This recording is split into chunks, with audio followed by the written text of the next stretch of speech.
Today we're showing you guys how to fit a livery onto your car. It's actually a pinstripe, but it's technically the same process. Okay, you're gonna start off by cutting out your livery that you received from us. So then you've got one side and the other side. You also need to figure out which side is which side. They're completely different, so make sure you get it right. Then you're gonna position it onto your car exactly where you want it. With this, it's a bit easier because it's just one piece. And then you want to get some masking tape so that it stays in its place.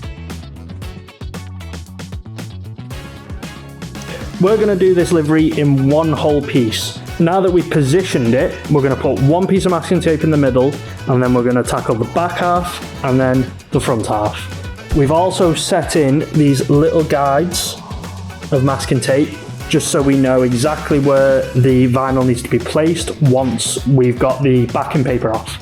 All of our liveries come with a application tape. So what you want to do is you want to peel it off the backing paper and make sure that the livery is attached to the application tape and make sure none is left behind on the backing paper. You want to peel it back all the way back to your central masking tape. And then you want to take your scissors and you want to cut it. Make sure you watch out for the paintwork. Cut the backing paper off. And then when you place down the graphics, make sure to line it up to your guide marks. So when you're working around a curve like a rear arch, you want to kind of go through the center and then work up and down, treating each piece kind of individually above the arch crease and below. The back is now laid. We followed our marks as we were laying it down, and now Ronnie has taken the central line off and peeled it all the way to the front, and she's now going to lay that completely straight. And as she's laying it, she'll make sure that she's following the body line as well as following her marks.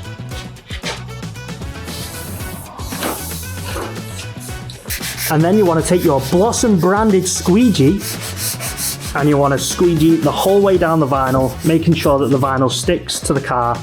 Now for the best part. You want to peel off that application tape, ensuring that you don't get anything like that.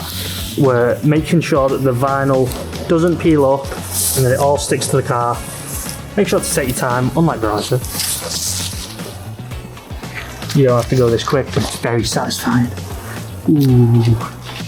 So Ronnie is now going around and cutting where the body panels are, making sure to leave enough either side. Make sure to try and go as central as possible, making sure that you're able to tuck as much vinyl in between the panels as you can.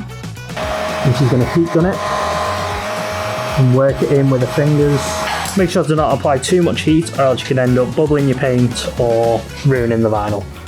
All of our vinyl is vehicle wrap vinyl, so it has air release technology to get rid of all the bubbles out of it, making sure that it stays nice and flat. Give me a wrap stick. Hell yeah.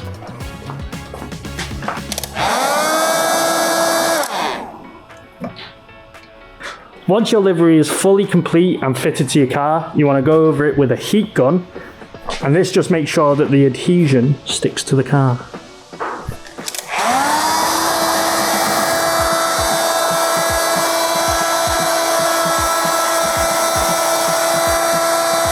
And then when you fit your other side, just make sure you get it in the same place, roughly, as the other side.